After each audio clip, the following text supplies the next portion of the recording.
Welcome to Knockhill for the third running of the UK Rally Challenge, sponsored this time round by Europcar. This is an event which takes rallying out of the forests and brings it straight to the people. And once again, there's a great entry from Ireland, around England, and of course, from all over Scotland. And again, the crowds are out in force with more than 5,000 spectators. The drivers reflected on their previous experiences, but problems already for the number one seed and sponsor, Raymond Munro. It's a fantastic venue. It's a fantastic event for spectators, for sponsors, for competitors as well. And even the weather's turned out a bit better now today.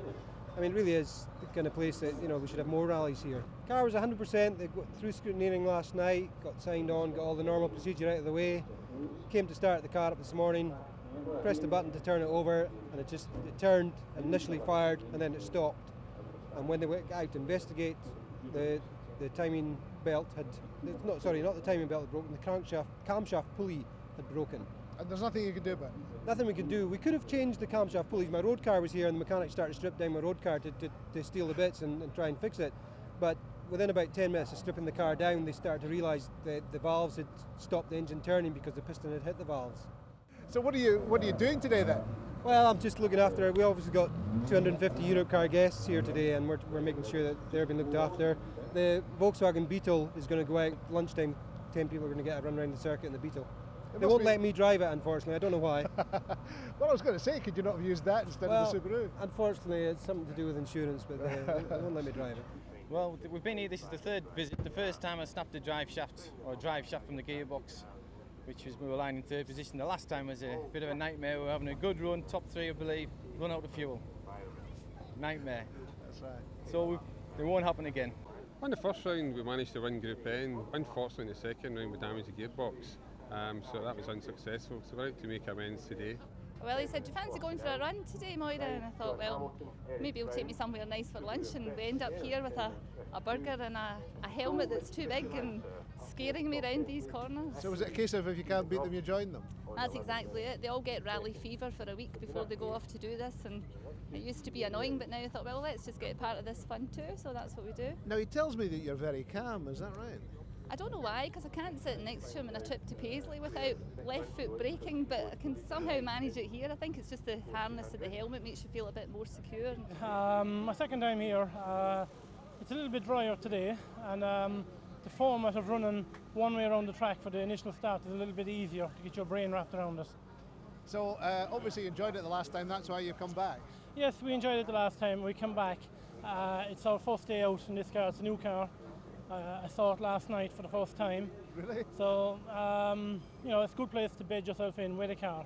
Thoroughly enjoying it. I think this event should be done every year. I really think this is fantastic fun. It's fun, it's good, the families are here, it's what everybody wants to see. It's good for rallying, I think. Yeah, because it's bringing rallying to the people rather than the people having to go to the rally. Yeah, and the service boys that are in the forest and in the rain for us all year long, they can actually see us, which is good. We were going to do Cavan today and it was on in Ireland, but Kenny says you have to get to Knockhill. He says it's really a good day's fun, and he said enjoyable, and he wasn't wrong. Like, it's definitely as much fun now as said that you could have in a car. So let's take a look at the new layout of the third running of the Europcar UK Rally Challenge. And we're in car with Barry Johnson. John Benny's on the notes as he takes the hairpin from the pit lane start to the main straight. Down the main straight and left to the Walkmill split before the main hairpin. Bad camber in the next corner. On past the merge from the Europcar track to a tricky Clark's corner with a camber going the wrong way. All the way around. Johnson had a hot tip for a shortcut at the chicanes. But we got a bit of a tip for a big cut, which we took. Did that in the second part of it as well, second time round. But when we come down to the next stage, they've blocked it all off now, so there's no cuts. It's the slippiest I've done the rally cross part, that's for sure. But and the tarmac slippy, I just wish it would dry up, so we can have a good hurdle round. This end of the Europcar track, known as Pirrie's Hairpin. Back down the Clarks we go for the second time.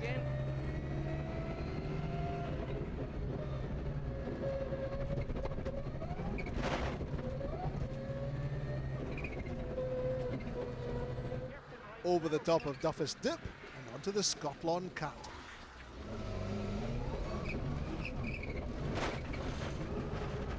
Barrier might narrow in on you round here. Europcar's guests were treated to the most spectacular part of the track, the Michelin Leap, which takes us down to the Rally Tech chicane on the Knockhill Rally School track. He's really flinging the car about now, looking for all the shortcuts. Long right. Okay, all the way, go on.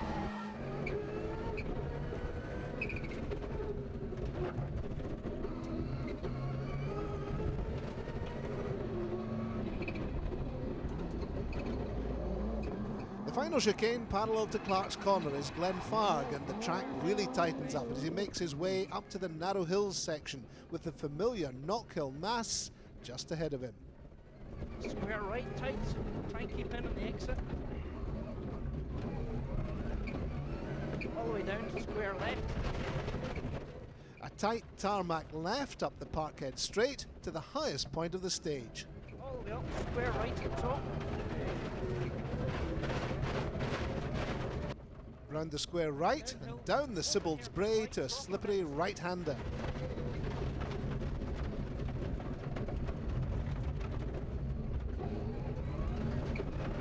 And hairpin left. A short straight and he's into the town and county hairpin. Through the gate, going right.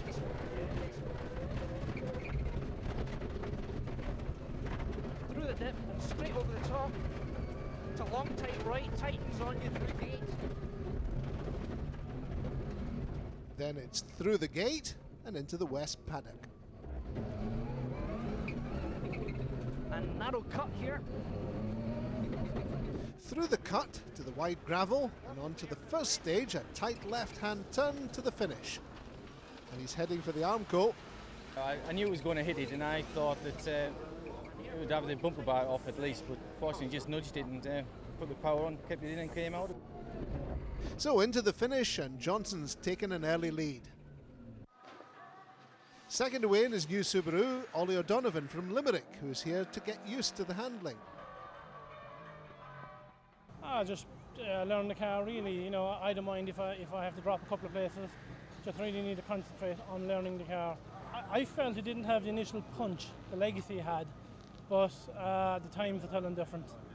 It feels much more nimble, much lighter, nicer car to drive, and avoiding those chicanes, bales and barriers, etc. And after 2 stages, he's only 6 seconds off the lead.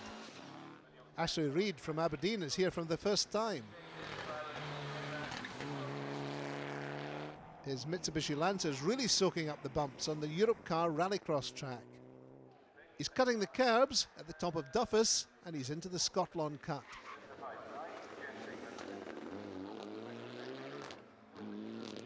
By the end of the second stage, he's dropped down to 10th place, almost a minute behind the leader.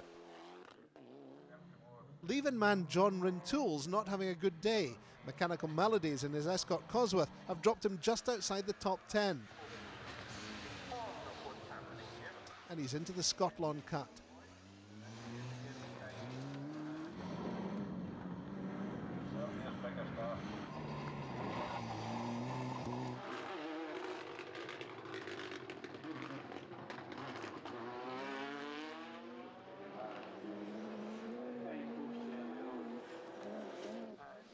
Irishman Dennis Biggerstaff from Canallan has been here before, not only for the Europcar UK Rally Challenge, but he won the last rally sprint back in 1985. We're in car with him now. And he's off at Clark's. Oh, that's going to cost him a lot of time.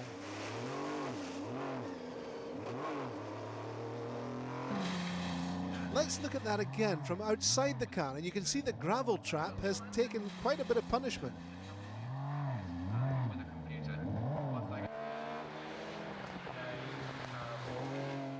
Anyway, he's back on track now and he's heading for the Europcar track, and he's certainly not hanging about.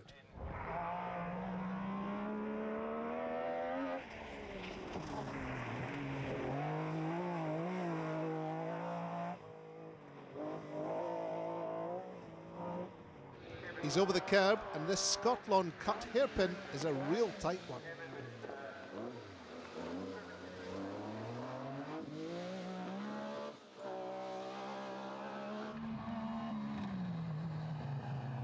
And he's taken another shortcut at Glenfarg. We're back with him now as we enter the Europe car track at stage 2.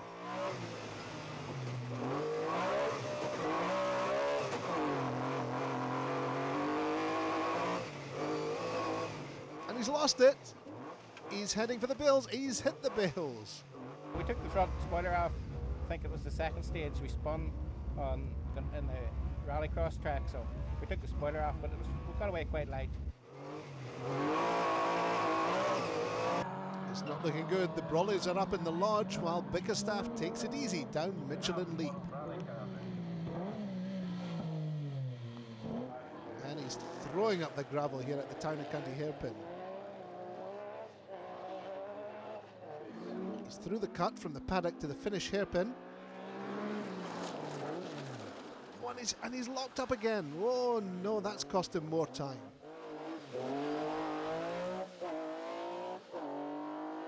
Kevin Barrett from Banbridge has Kevin McKinstry's daughter Emma co-driving for him.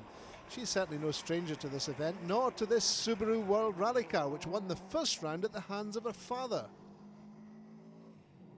We're at Pirre's hairpin now and the going slippy.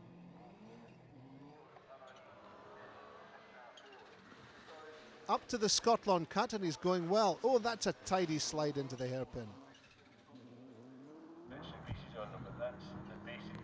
The World Rally car's really soaking up the bumps down the Michelin Leap. Barrett's up to 5th and he's confident he can go quicker. We're lying 5th at the minute, and hopefully we can climb a place or two before evening. Yeah, so it's a case of building the speed up. Well, that's it. I mean, see Ollie O'Donovan behind me there. Like, he's been here before. He has the advantage. But we'll get a time off him before the day is out. Ricky Wheeler's from East Kilbride and he's not missing this event. He just loves it. His 3rd time here in his Escort Warrior, and he's determined to put on a good show.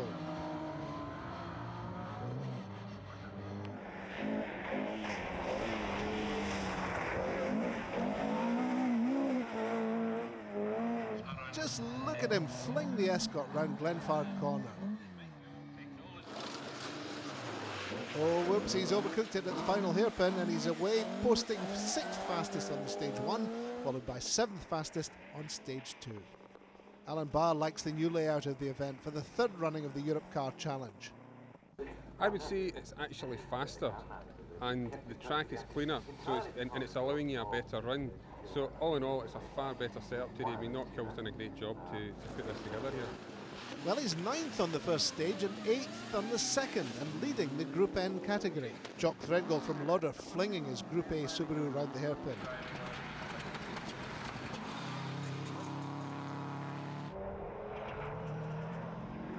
He's certainly going well over the Europe car track, but it sounds like his co-driver's found the foot button for the horn. Building, and the stop line is up behind. He's on the Michelin Leap now. That bump's knocked off his exhaust, costing him time. He was 7th fastest on the first stage, and although this little excursion is costing him time, he's 6th fastest on stage 2. John Hamilton's parted company with his troublesome Metro, and he's here now in his new Group N Subaru Impreza with high hopes today. Near neighbour Alan Barr is his main opposition, and he's taken 3 seconds off Barr on the very first stage. The car's a bit twitchy going down the Michelin Leap.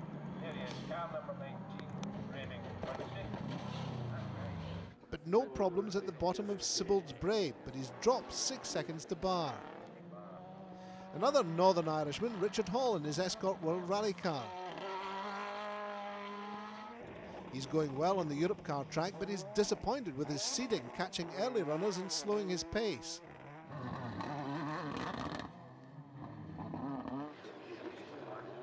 He's at the Town and County hairpin now, having just overtaken a struggling Watty Warwick from Lanarkshire in his Sierra Cosworth. Hall's on the finish straight now. He was up to 4th overall after the first 2 stages, and you can see why. The Europe Car UK Rally Challenge is also a counter in the Scottish Tarmac Series, and Hamish Kinloch in his Toyota Corolla is in contention.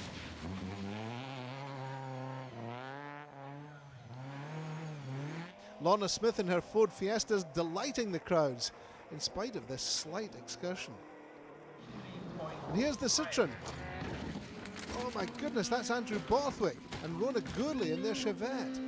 Let's look at that again. The car's travelled from the Michelin Leap and gone right across the fence into the gravel trap.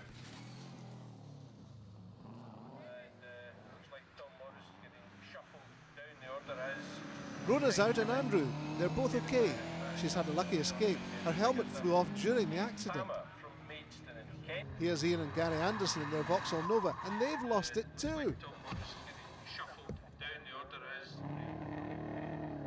No damage though, as Gary gets back in the car. Here comes Alistair Fletcher in his Sierra. Oh, what a mess! But they're both still going, to the delight of the crowds. So the leaderboard after the first two stages.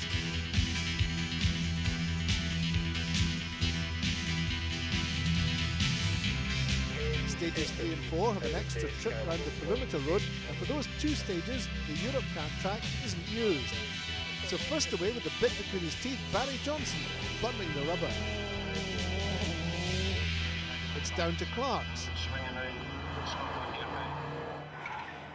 And up to the Scotland Cup.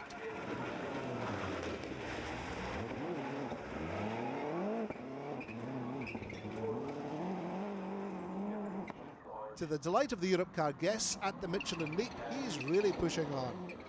Through the tricky chicanes to the Glenfarg corner, all the time Johnson's looking for new shortcuts. He's off onto the grass, but he hasn't lost much time. 30 seconds. Neatly round the town and county hairpin. Is he getting closer? Along the finish straight and into the split for the first time, taking him back down to Taylor's hairpin.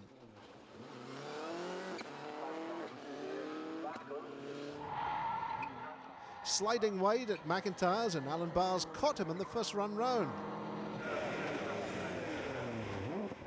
Barrs no threat to Johnson in the more powerful Subaru, especially when he drives like this.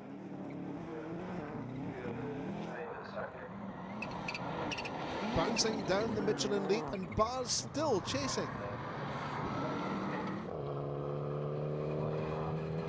Back to the Glenfarg corner, and Johnson's found another little shortcut. He's locked up going around the town and county hairpin.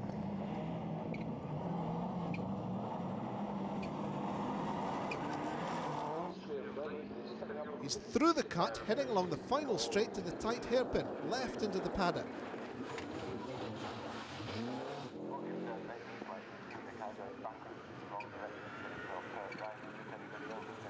Johnson's added another 6 seconds to his lead after stages 3 and 4.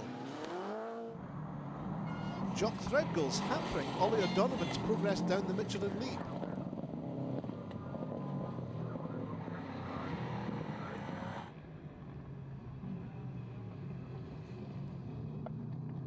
Well, they're similarly powered cars, but Threadgill's just not going to give way.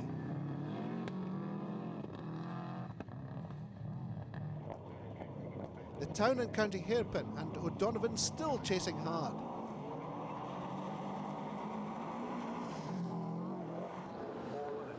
But at the split, they've gone their separate ways, with O'Donovan losing 6 seconds to Johnson.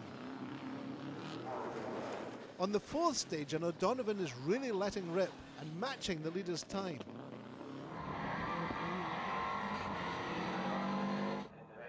He's really beginning to enjoy himself and the handling of his new car. At the end of the first lap,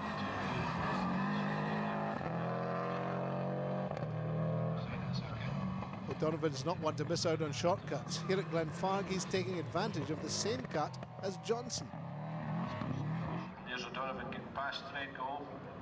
O'Donovan's making sure he beats Threadgill to Clark's corner this time round.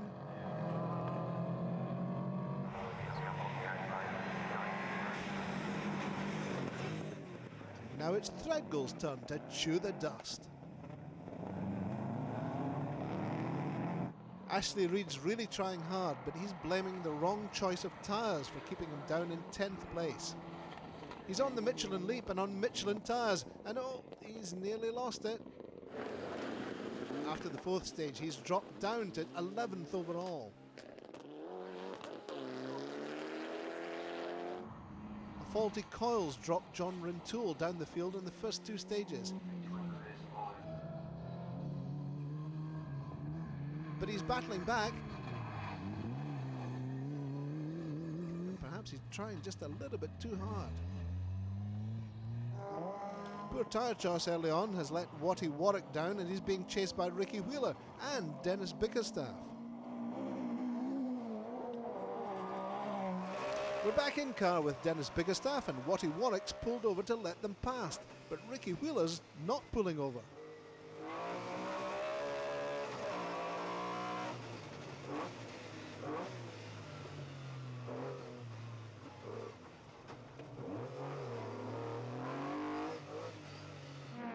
He's keeping Bickerstaff just biting his dust.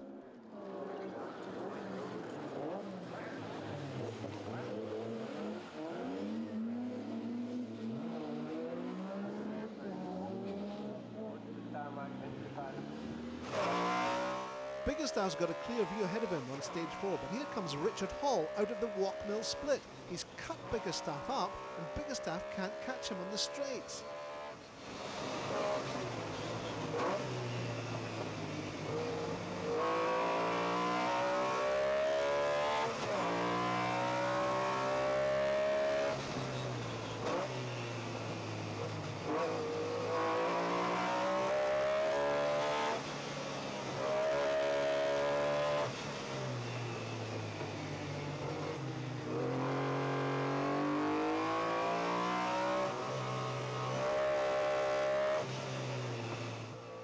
Over Duffus and up the Scotland cut, and Dennis just can't catch his compatriot.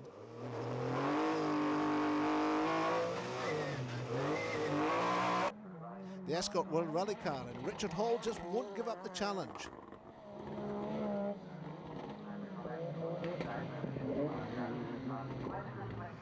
He's really going for it. Oh, he's hit the tyres. That's not slowing him down either.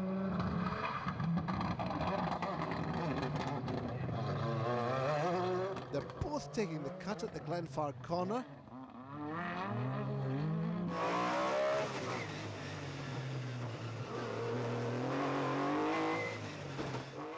And while the leaders battle it out for first and second, Bickerstaff and Hall battle it out for third and fourth.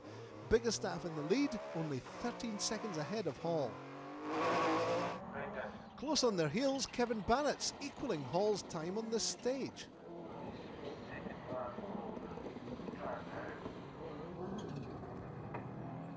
And he's clipped the tyres too, but the superior handling and acceleration is simply keeping him out of trouble.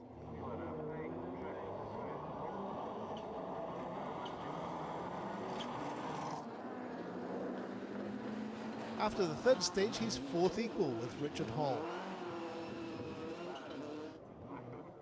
On the fourth stage at the Town and County Hairpin, he has a clear run.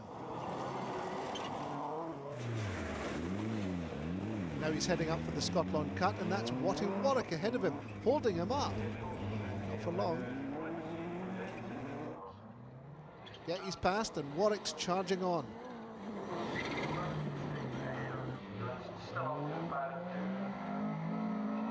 Ricky Wheeler's having a great day.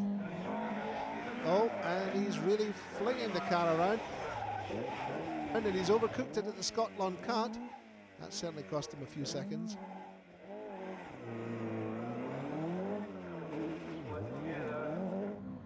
We're back on the Michelin Leap, and just look at those back wheels bouncing. But he's got tyre problems on the tarmac, and he's dropped down to 10th place. Stage 3, and Alan Barr's really got the bit between his teeth. Up through Glenfarg corner, he's trimming the bends. But at Town and County Hairpin, he's really gone wide, right into the loose gravel. That's going to cost him time. First run through the split, and he's taking it easy. Through the gate again the other way around, and he's tight to that barrier. Stage 4, and on the tarmac he's taking every chance, but he's held up by Alistair Thorburn, Subaru and Impreza. He's trying to take him on the outside. Now he's going for the inside. By the bottom of Sibbald's Bray, he's got through, and he's holding on to the group end lead, 7th overall. Jock Threadgill's going well, but he's got Chris Haw in the Peugeot right on his tail. Well, he's shaking him off now, and he's now one place ahead of Barr. Here's Hammy. That's John Hamilton. And he's clean through the Scotland cut. The car's sounding good. It's coming up to the Town and County hairpin now. Just a quick touch on the handbrake. And a nice smooth exit.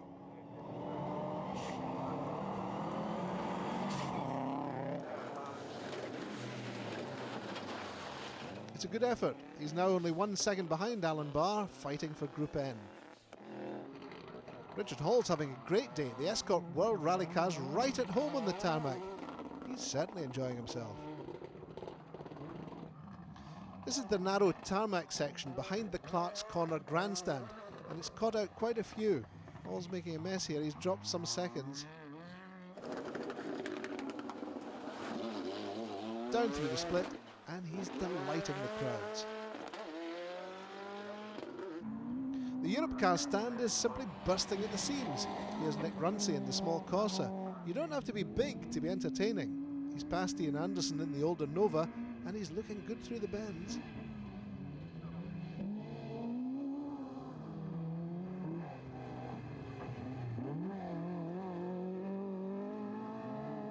Tom Hogan's brand new Subaru's picked up some bashes. It's all action here. There are cars coming from every direction. These ones are in the Scottish Tarmac Championship, and they might be slower, but they're certainly no less entertaining.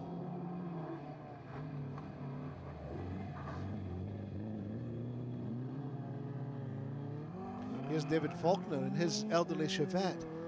He's a bit untidy, but that's what happens when you've got forest tyres on the tarmac.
So the leaderboard after the fourth stage.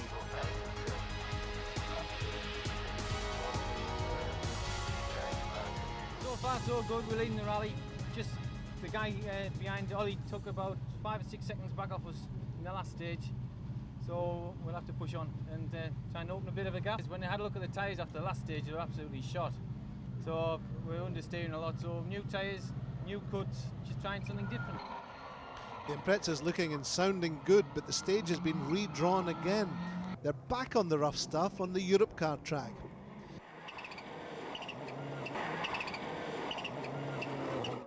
It's certainly bouncy out there, particularly over the Michelin Leap, but Barry and co-driver John Benny still seem to be holding on to their lunch. He's certainly neat through the chicanes.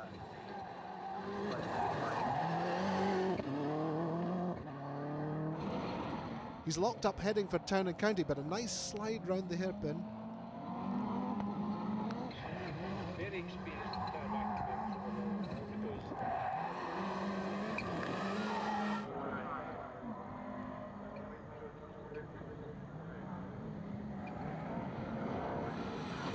We're on stage 6 now, and the tarmac's a lot drier. There's some loose stuff there, but that's no problem for the Subaru World Rally car. There's bags of power there, and he's using it all. He's now extending his lead by 12 seconds.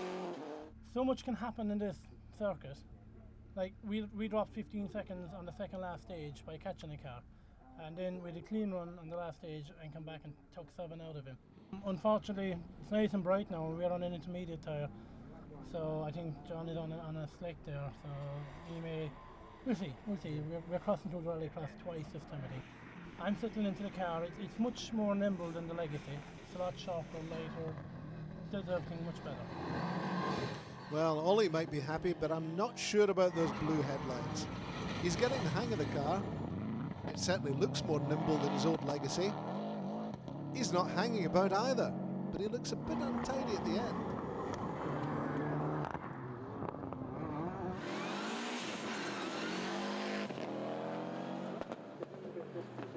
I initially thought I had a puncher when I came out square left about a mile from the end. The car wobbled. I cut the corner and I thought I had a puncher. Whenever we got to the next corner, I came down the hill and I said, I have 2 punches, because I just had no steering, you know. So I kept yanking at it as if I had 2 punches, and we just done the last square right. You know, he sheared off my hand, ended up in the trailer park. I hit a barrier. I'm not too bad, but somebody's Jeep down there has a big dent in it. But it was past the flying finish. I think I got through the finish. I may have been at the wrong side of the barrier when I passed it, but I passed the finish. Well, apart from steering wheels shearing off, any other major problems? No, there's no major dramas. I mean, it's just very difficult to choose a proper tyre for the event. So we have Ollie out in slicks now. I don't think we have anything to lose. Barry Johnson's going really well, so I think if we've got a good run, I mean, it's still a 96 car against a 99 car, so we're doing okay. Do you not fancy being out there yourself? I mean, I'd love to be, but I don't have any hassle where I'm here, you know.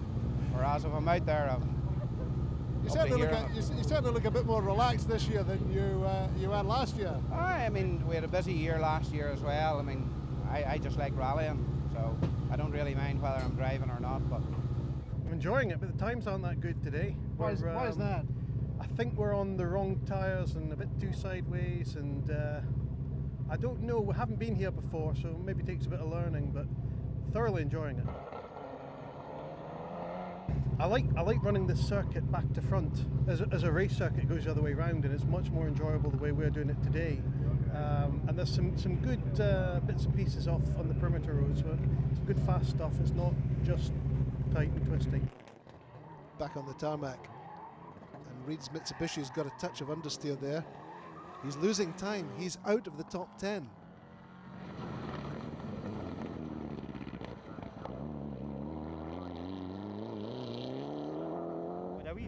Hiccup on the first stage, well, loose wire on the coil, but after that we're picking up time again. So what happened? Did you actually stop?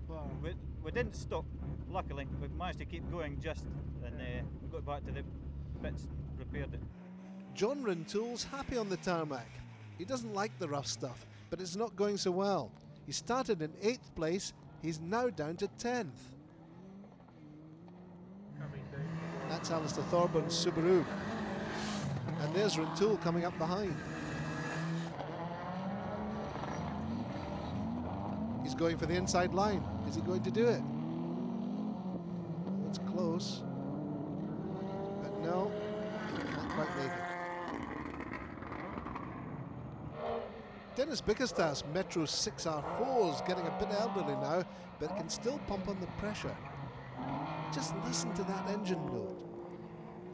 It's sweet and it's raspy. Let's just enjoy the sound of those 2.5 litres.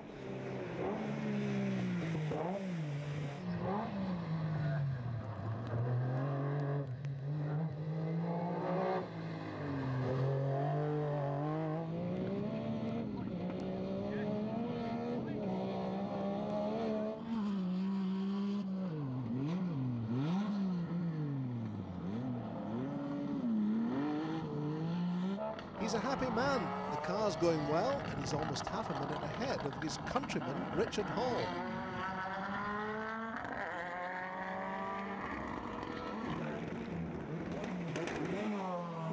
When you're going along, it looks as if you're not losing time, but you're losing your momentum, you're having to brake where they brake, and you know, a lot of the time, the last stage, some of them timed us in the first lap, and we were well up, and then the second lap we lost like 10 seconds. It doesn't look it, but it happens. But he's wrong. By the end of stage 6 here, he's actually still 23 seconds ahead. Up to the hairpin, but he's trying too hard. He's lucky to get away with that.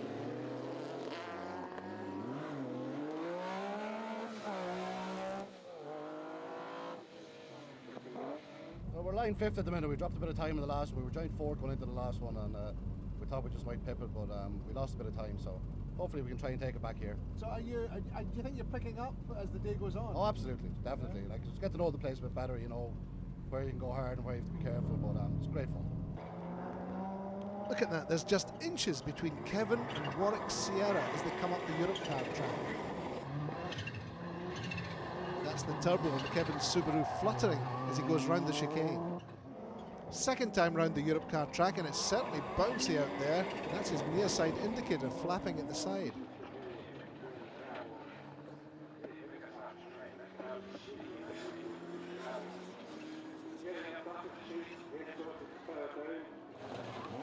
He's up through the tight hairpin, and he's still in 5th place. Here's Ricky Wheeler again, and we're on stage 5. Well, the old Escort's showing none of its age. He's catching car 16, that's Jerry Kilmurray. Now in stage 6, he's actually passed him, and he's up from 10th to 9th. He's having a great day. I'm really enjoying this. I love all the mixed conditions and the challenge of it. But yeah, we are on the limit. We've had quite a few moments over the last 2 stages, I must admit. Mind you, Ricky's tyre choice is interesting. Slicks on the front and forests on the back. But it certainly seems to be working. The sun's out and Alan Barr's shining.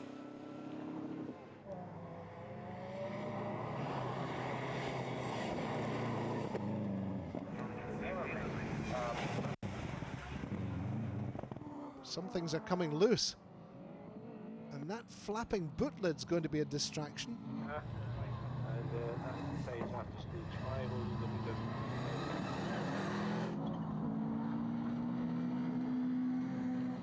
5. He's really working hard in there, but the Group N lead is still his.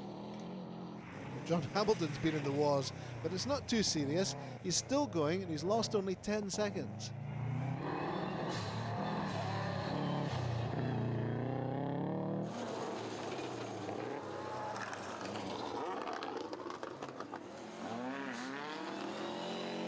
On to stage 6, and he's managed some quick repairs. He's taken off the loose bits of bodywork and he's taped up the rest.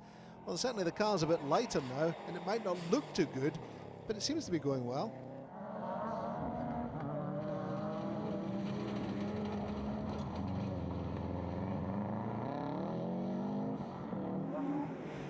That's Jock Threadgill, with Nick Runty's Corsa right behind. Even without the 4-wheel drive, all the power of the Subaru. He's up to 13th place in the little car. Quite an amazing performance.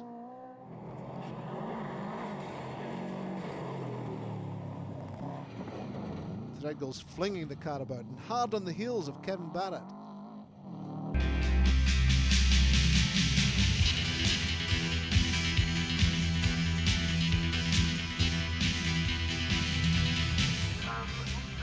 For the final 2 stages, there's a big change to the layout. Missing out the Walkmill split, there's this flat-out blast down to the hairpin. And Johnson's pulling out all the stops.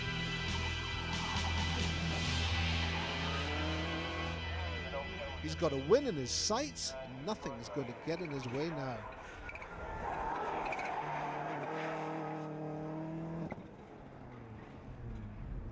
Makes a left turn on to the Europe Car Rallycross track, right.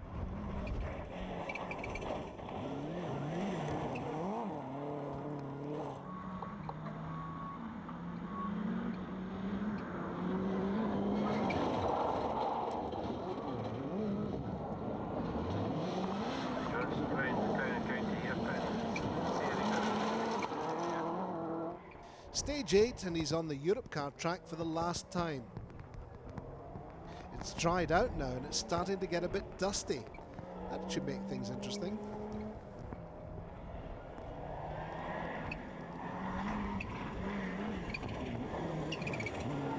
So we're with Johnson in the Subaru and he's coming around Perry's hairpin. He's joining the circuit again at the merge, but he hasn't seen Bickerstaff's Metro coming up fast behind him on the right.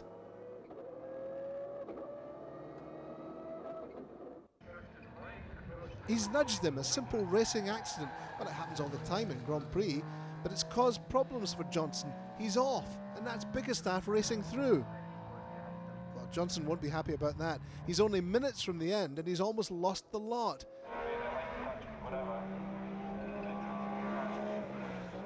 I can just imagine what's being said inside the car.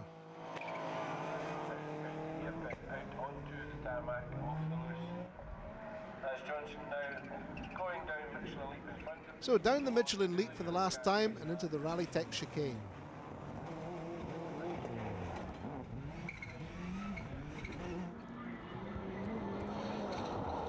On to the town and county hairpin for a final visit and a clear run to the end.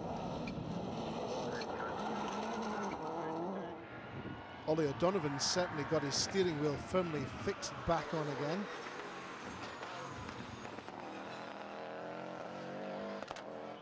There's a quick cut over the Glenvarrigal chicane and he's in full song.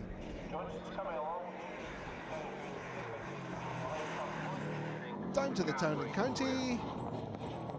And yes, that steering wheel's holding on. He's on his way to a splendid second overall. Bickerstaff's having a good day, and he's none the worse for his little incident with Johnson.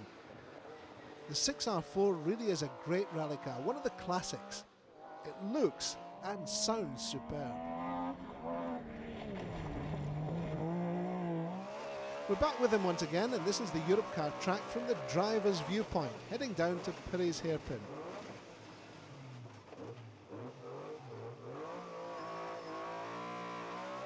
That's Richard Hall shooting past on the outside on his first run down Railway Straight and onto Clark's.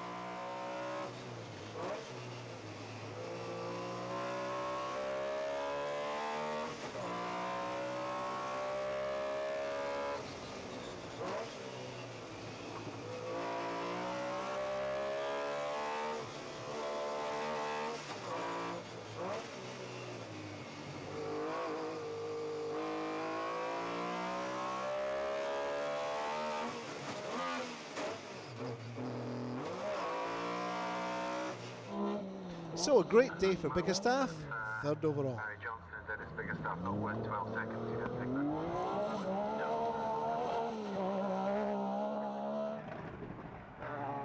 Fourth place, Richard Hall. Another fine run and an excellent result.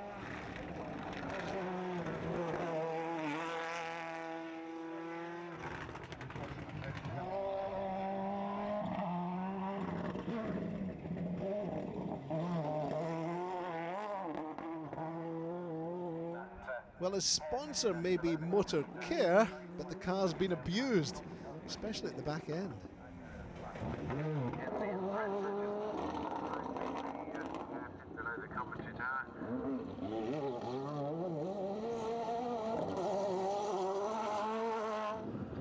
A golden result for Kevin Barrett in his Subaru to take 5th place.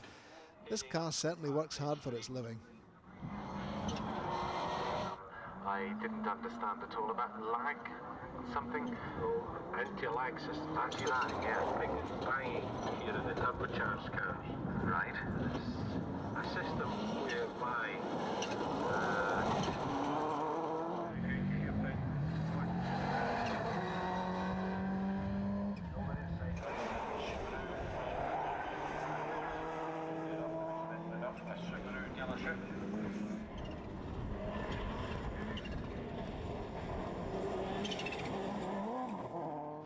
leading Scot Jock Threadgill's heading home in 6th place after an uneventful and trouble-free day, although he did admit to a couple of near misses. Astra's back out for more again, so they must have found drive shafts. It just disconnected. It's running the two-wheel drive. Silly boy that I am. Just a bit. Yes, I know. The last round went down to make that final stage after stage 7.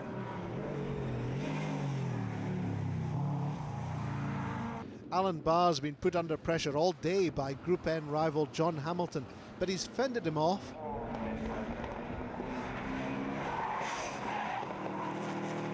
Right, every time you lift off, the turbo in theory should slow down.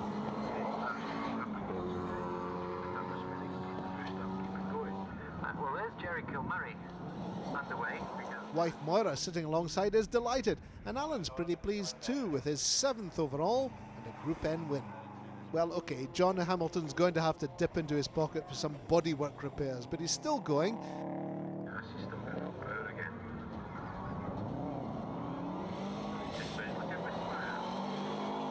And he's about to pick up his 8th overall place.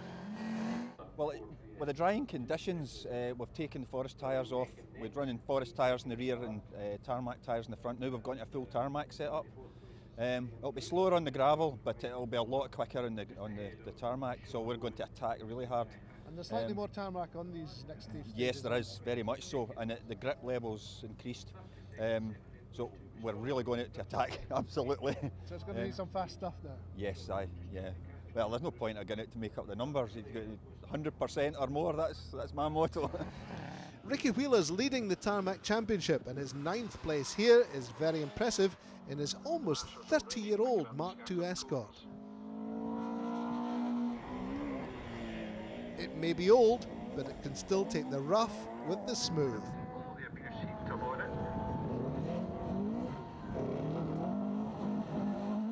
And rounding off the top 10, John Rintoul in his slightly newer Escort. The Metro has got past the Subaru. Subaru just one of the wheels on the way out.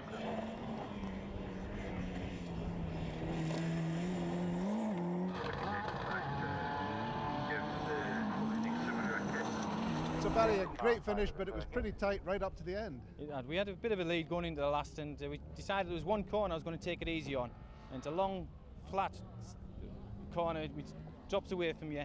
I just got to it and got rammed by Dennis Biggerstaff. Shoved it straight off the road, which we luckily got it back together, and we only lost, I don't know, 2 or 3, 4 seconds. But luckily we managed not to go down Go Barry. It was very dangerous. Well, why did that happen? I don't know. He can't really. I've asked him, but couldn't really defend the decision to ram us. You can see the damage on the car. What would you say to any drivers who haven't been here for this event? I would definitely say, if you want to come up and drive a car as fast as you can without having to contend with the trees flying past the windows, you want to get yourself up here because it's really exciting. And it's obviously good for your service crew as well, because they can see the action too. Well, that's right. All the spectators can see it, the service crew can enjoy a day out without just sitting in a service area waiting for you. So a good day all round? Absolutely. Okay. So all's well that ends well for Johnson, but he still has a few words with Biggerstaff about that little nudge. And the Finnish champagne, and a well-deserved win for Barry Johnson. And this is how it all finished.